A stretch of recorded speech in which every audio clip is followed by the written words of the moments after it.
High, আমার নাম মনিরা। আমি খ্রিস্টান ও মুসলিম দুই ভিন্ন ধর্মীয় পরিবারে জন্মেছি।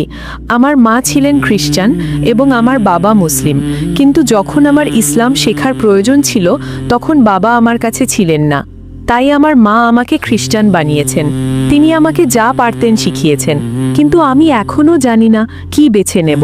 আমার বাবা মুসলিম এবং আমাকেও মুসলিম হতে হবে, কিন্তু কেউ আমাকে জোর করছে না। আমি শুধু মুসলিমদের ব্যাপারে জানতে চাই। বোন একটি প্রশ্ন করেছেন যে বাবা ছিলেন একজন মুসলিম। বোন, আপনার কি কোনো প্রশ্ন আছে? আমার মা বলেন যে জান্নাতে মুসলিমদের মতে পুরুষরা ৭২ জন নারী পায়, হুর হুর? হুর। কিন্তু খ্রিস্টান ধর্মে আমরা আমাদের পরিবারের সাথে স্বর্গে যাই। আর আমি জানতে চাই মুসলিম ধর্মে নারীদের জন্য জান্নাত কেমন। বোন বললেন যে বাবা ছিলেন একজন মুসলিম, মা একজন খ্রিস্টান। আপনার মা আপনাকে বড় করেছেন, ঠিক? হ্যাঁ। তো আপনি কি আপনার বাবার সাথে যোগাযোগ রাখেন নাকি রাখেন না?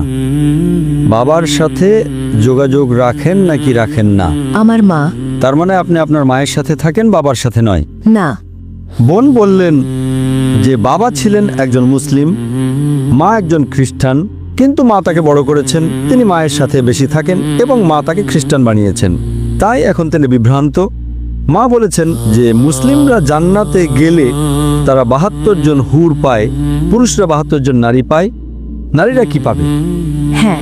তো আপনার প্রথম প্রশ্ন অনুযায়ী আমি আপনার দ্বিতীয় প্রশ্নের উত্তর আগে দিচ্ছি এবং তারপর আপনার প্রথম প্রশ্নে ফিরে আসব। দ্বিতীয় প্রশ্ন হচ্ছে, পুরুষরা জান্নাতে গেলে তারা ৭২ জন হুর পাবে, তাহলে নারীরা কি পাবে? হ্যাঁ। এই একই প্রশ্ন হযরত আয়েশা রাদিয়াল্লাহু আনহাকেও করা হয়েছিল, যিনি নবীর স্ত্রী। তখন নবীর স্ত্রী উত্তর দিয়েছিলেন যে নারীরা তাই পাবে যা তাদের অন্তর কখনো কামনা করেনি, যা তাদের চোখ কখনো দেখেনি, যা তাদের কান কখনো শোনেনি। তার মানে ইনশাআল্লাহ আপনারা সমপরিমাণ কিছু পাবেন, যা আপনাদের অন্তর কখনো কামনা করেনি, যা আপনাদের চোখ কখনো দেখেনি, যা তাদের কান কখনো শোনেনি। তাই ইনশাআল্লাহ যদি আপনি জান্নাতে যান, আপনি ভালো কিছুই পাবেন, যা পেয়ে ইনশাআল্লাহ আপনি সন্তুষ্ট হবেন।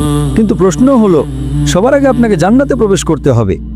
যদি আপনি জান্নাতে না যান, তবে সেই ভালো জিনিসটি পাবেন না। আর আপনি যে নিয়মের কথা বলছেন যে আপনার মা খ্রিস্টান, বাবা মুসলিম, আপনি বিভ্রান্ত। আমি একটু আগে ভাইকে যে সূত্রটা দিয়েছিলাম সেটা আপনার ক্ষেত্রেও প্রযোজ্য। অন্তত সেটা মানুন যা উভয় ধর্মেই এক।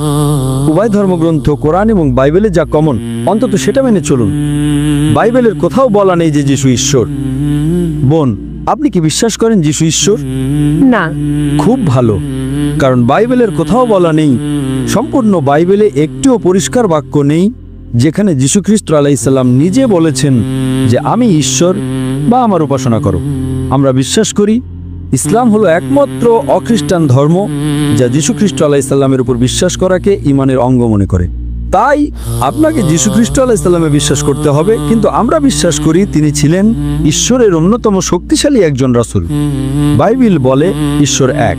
যীশু খ্রিস্ট আলাইহিস সালাম বলেছিলেন, এটি গসপেল অফ মার্কের 12 নম্বর অধ্যায়ের 29 নম্বর আয়াতে উল্লেখ আছে। সেখানে বলা হয়েছে, שמע ইসরাঈল আদনাহিন আদনা ইখাদ, অর্থাৎ শোনো ও ইসরাইল, প্রভু আমাদের ঈশ্বর হলেন একমাত্র প্রভু। আপনি যদি বাইবেল পড়েন, সেখানে মুহাম্মদ সাল্লাল্লাহু আলাইহি সাল্লামের ভবিষ্যৎবাণী সম্পর্কে উল্লেখ আছে। মুহাম্মদ সাল্লাল্লাহু আলাইহি সাল্লামের ভবিষ্যৎবাণী ওল্ড টেস্টামেন্ট এবং নিউ টেস্টামেন্ট উভয় জায়গাতে উল্লেখ আছে। বিস্তারিত বলার মতো সময় আমার হাতে নেই, আমি শুধু রেফারেন্সগুলো দেব। It's mentioned in the book of Deuteronomy, chapter number 18, verse number 18. Muhammad সাল্লাল্লাহু আলাইহি সাল্লামের আগমনের কথা উল্লেখ আছে। In the book of Deuteronomy, chapter number 18, verse number 19. In the book of Isaiah, chapter number 29, verse number 12. In the Song of Solomon, chapter number 5, verse number 16. নবী মুহাম্মদ সাল্লাল্লাহু আলাইহি সাল্লামের নাম উল্লেখ করা হয়েছে। এমনকি নিউ টেস্টামেন্টেও তার ভবিষ্যৎবাণী করা হয়েছে। In the Gospel of John, chapter number 14, verse number 16. In the Gospel of John, chapter 15, verse number 26. In the Gospel of John, chapter number 16, verse number 7. অনেক জায়গায়। আমি আপনাকে মাত্র একটি রেফারেন্স দিচ্ছি। Gospel of John, chapter number 16, verse number 12 to 14 says, তোমাদের বলার মতো আমার অনেক কিছু আছে, কিন্তু এখন তোমরা তা সহ্য করতে পারবে না, কারণ তিনি যখন সেই সত্যের আত্মা আসবেন, তিনি তোমাদের সমস্ত সত্যের পথ দেখাবেন। তিনি নিজের থেকে কিছু বলবেন না, তিনি যা শুনবেন তাই বলবেন। তিনি আমাকে মহিমান্বিত করবেন। এই ভবিষ্যৎবাণীটি সর্বশেষ ও চূড়ান্ত রাসূল মুহাম্মদ সাল্লাল্লাহু আলাইহি সাল্লাম ছাড়া আর কারো দিকে ইঙ্গিত করে না। আপনি যদি আরও বাইবেল পড়েন এবং কোরআন পড়েন, কোরআন বলছে মদ পান করো না। Chapter 5, verse number 90. বাইবেল বলছে In the book of Proverbs, chapter 20, verse number 1. And the book of Ephesians, chapter 5, verse number 18. মদ পান করো না। কোরআন বলছে শূকরের মাংস খেও না। Surah Baqarah, chapter 2, verse 173. Surah Ma'idah, chapter 5, verse number 3. Surah Anam, chapter 6, verse 145. Surah Nahl, chapter 16, verse number 115. চারটি জায়গায়, বাইবেল তিনটি জায়গায় বলছে শূকরের মাংস না খেতে। In the book of Leviticus, chapter number 11, verse number 7 and 8. In the book of Deuteronomy, chapter number 14, verse number 8. In the book of Isaiah, chapter 65, verse number 2 to 5. শূকরের মাংস খেও না। তাই যদি আপনি একজন ভালো খ্রিস্টান এবং একজন ভালো মুসলিম হতে চান, এক ঈশ্বরে বিশ্বাস করুন। বিশ্বাস করুন তার কোনো প্রতিমূর্তি নেই, তার কোনো মূর্তি নেই। সর্বশেষ ও চূড়ান্ত রাসূল মুহাম্মদ সাল্লাল্লাহু আলাইহি সাল্লামে বিশ্বাস করুন। মদ পান করবেন না, শূকরের মাংস খাবেন না, জুয়া খেলবেন না। কোরআন হিজাব সম্পর্কে বলছে Surah Nur, chapter 24, verse number 30 and verse number 31. যে নারীদের শালীনতার সাথে পোশাক পরা উচিত। একই কথা বাইবেলের Book of Deuteronomy, chapter number 22, verse number 5. নারীদের এমন পোশাক পরা উচিত নয় যা পুরুষের সাথে সম্পৃক্ত, এবং পুরুষেরও নারীর পোশাক পরা উচিত নয়। It's mentioned in the 1 Timothy, chapter number 2, verse number 9. যে নারীদের সংযত এবং লজ্জাশীলতার সাথে পোশাক পরা উচিত। তাদের দামি পোশাক এবং চুলে স্বর্ণের বেণী থাকা উচিত নয়। It's mentioned in the 1 Corinthians, chapter number 11, verse number 5 and 6. যে নারী মাথা অনাবৃত রাখে সে তার মাথাকে অসম্মান করে, তার মাথা মুড়িয়ে ফেলা উচিত। কোরআনের চেয়ে বাইবেল বেশি কঠোর। কোরআনে কোথাও বলা নেই যে নারী মাথা ঢেকে রাখে না তার মাথা মুড়িয়ে ফেলা উচিত। It's mentioned in the Bible, 1 Corinthians, chapter number 11, verse 5 to 6.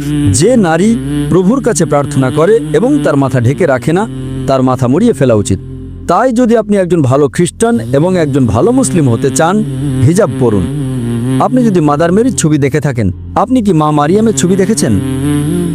বোন, আপনি মা মারিয়ামের ছবি দেখেননি? না। মা মারিয়ামের ছবি দেখেননি? মা মারিয়াম যীশু খ্রিস্টের মা। হ্যাঁ, আমি তাকে দেখেছি। আপনার মা কি আপনাকে দেখাননি? হ্যাঁ। আপনি কি জানেন তিনি পুরোপুরি আবৃত থাকেন? তার পুরো শরীর ঢাকা থাকে শুধু মুখমণ্ডল এবং হাতের কবজি ছাড়া। তাই আপনি একই পোশাক পরুন বোন, মা মারিয়ামের পোশাক পরুন। আপনি একজন ভালো খ্রিস্টান এবং সেই সাথে একজন ভালো মুসলিমও হবেন। তাই কোনো বিভ্রান্তি নেই। অন্তত যা সাধারণ তা মেনে চলুন। যীশু খ্রিস্ট আলাইহিস সালাম বলেছিলেন, তোমাদের বলার মতো আমার অনেক কিছু আছে, কিন্তু এখন তোমরা তা সহ্য করতে পারবে না, কারণ তিনি যখন সেই সত্যের আত্মা আসবেন তিনি তোমাদের সমস্ত সত্যের পথ দেখাবেন। এখানে মুহাম্মদ সাল্লাল্লাহু আলাইহি ওয়াসাল্লামের কথাই বলা হচ্ছে। এখন নবী মুহাম্মদ সাল্লাল্লাহু আলাইহি ওয়াসাল্লাম ইতিমধ্যেই চলে এসেছেন, তার কাছে কোরআন নাজিল হয়েছিল। আপনি কোরআন এবং সর্বশেষ ও চূড়ান্ত রাসূলের সহিহ হাদিস পড়ুন। আপনি একজন খুব ভালো খ্রিস্টান এবং একজন খুব ভালো মুসলিমও হবেন। বোন, আপনি কি বিশ্বাস করেন ঈশ্বর একজন? হ্যাঁ। আপনি কি বিশ্বাস করেন যিশু ঈশ্বর? না। আপনি কি বিশ্বাস করেন নবী মুহাম্মদ সাল্লাল্লাহু আলাইহি ওয়াসাল্লাম ঈশ্বরের একজন রাসূল? হ্যাঁ। মাশাআল্লাহ। তাহলে অন্তত আপনি ইসলামের মৌলিক নীতিগুলোর সাথে একমত। তাহলে আপনি কি শাহাদা পাঠ করতে চান? আপনি কি ইসলামের ছায়াতলে প্রবেশ করতে চান? আমাকে এখনো চিন্তা করতে হবে। যদি আপনি বিশ্বাস করেন ঈশ্বর এক, যদি বিশ্বাস করেন নবী মুহাম্মদ সাল্লাল্লাহু আলাইহি ওয়াসাল্লাম ঈশ্বরের একজন রাসূল, যদি বিশ্বাস করেন যিশু ঈশ্বর নন, তাহলে আপনি প্রবেশ করতে পারেন। বাকি বিষয়গুলো আপনার কাছে পরিষ্কার হয়ে যাবে। স্কুলে ভর্তি হন, তারপর আপনি আরো অনেক কিছু শিখতে পারবেন। কিন্তু যদি আপনি 100% নিশ্চিত হন যে ঈশ্বর এক, যদি 100% নিশ্চিত হন যিশু ঈশ্বর নন, যদি 100% নিশ্চিত হন যে নবী মুহাম্মদ সাল্লাল্লাহু আলাইহি ওয়াসাল্লাম ঈশ্বরের একজন রাসূল, তাহলে মুসলিম হওয়ার জন্য এটাই আপনার প্রাথমিক আবশ্যকতা। এবং তারপর পরবর্তীতে আপনি হিজাব করতে পারেন, সালাত আদায় করতে পারেন, শুরু করতে পারেন ধীরে ধীরে। কিন্তু যদি এই দুটি বিষয়ে বিশ্বাস করেন যে আল্লাহ ছাড়া কেউ উপাসনা নেই, এবং আপনি বিশ্বাস করেন যে নবী মুহাম্মদ সাল্লাল্লাহু আলাইহি ওয়াসাল্লাম আল্লাহর রাসূল, এই দুটো বিষয় আপনার মুসলিম হওয়ার জন্য ন্যূনতম আবশ্যকতা, যাতে আপনি আপনার বাবাকেও খুশি করতে পারেন এবং আপনার মাকেও খুশি করতে পারেন। আপনি কি আপনার বাবা এবং মা দুজনকে খুশি করতে চান না? হ্যাঁ। তাহলে যদি আপনি বিশ্বাস করেন যে শুধুমাত্র একজন ঈশ্বরই আছেন এবং আপনি বিশ্বাস করেন নবী মুহাম্মদ সাল্লাল্লাহু আলাইহি ওয়াসাল্লাম হলেন রাসূল, তাহলে আপনি কেন ইসলামের ছায়াতলে প্রবেশ করতে চাইছেন না? কারণ আমি এ ব্যাপারে খুব বেশি জানি না। আমার মা খ্রিস্টান, বাবা মুসলিম, আমি কাউকে কষ্ট দিতে চাই না। ঠিক আছে, যখন স্কুলে ভর্তি হন আপনি জানেন না 10ম শ্রেণীতে কি পড়ানো হয়? আপনি কি জানেন? হ্যাঁ নাকি না? যখন আপনি স্কুলে ভর্তি হন, যখন আপনি নার্সারিতে যান, আপনি আরও শিখবেন। যতক্ষণ আপনি রাজি আছেন যে ঠিক আছে এখন আপনি স্কুলে ভর্তি হলে আপনি স্কুলের সময়সূচি মেনে চলতে রাজি আছেন, মৌলিক নিয়মগুলো মেনে চলতে রাজি আছেন, এবং তারপর আপনি আরও বেশি বেশি শিখতে শুরু করবেন।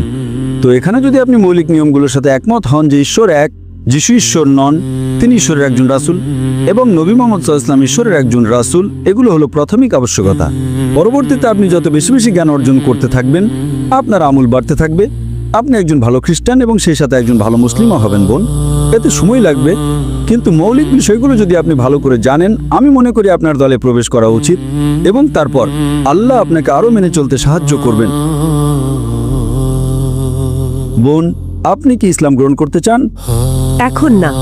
ঠিক আছে, ইনশাল্লাহ বাড়িতে যান, এটা নিয়ে চিন্তা করুন আর নিশ্চিত হন। একবার নিশ্চিত হলে দ্রুত প্রবেশ করুন। আপনি জানেন না আপনি কতদিন বাঁচবেন, একেবারে না হওয়ার চেয়ে দেরিতে হওয়া ভালো। আর আপনি জানেন না আপনি কতদিন বাঁচবেন, তাই আমার আপনার অনুরোধ, আপনি বাড়িতে যান, আরও গবেষণা করুন, আরও পড়াশোনা করুন, এবং যত দ্রুত আপনি নিশ্চিত হবেন আপনি ইসলামের ছায়াতলে আসুন, যাতে আপনি জান্নাতে যেতে পারেন, আপনি স্বর্গে যেতে পারেন। অন্যথায় আপনি জান্নাতে যাবেন না। আশা করি উত্তরটা পেয়েছেন।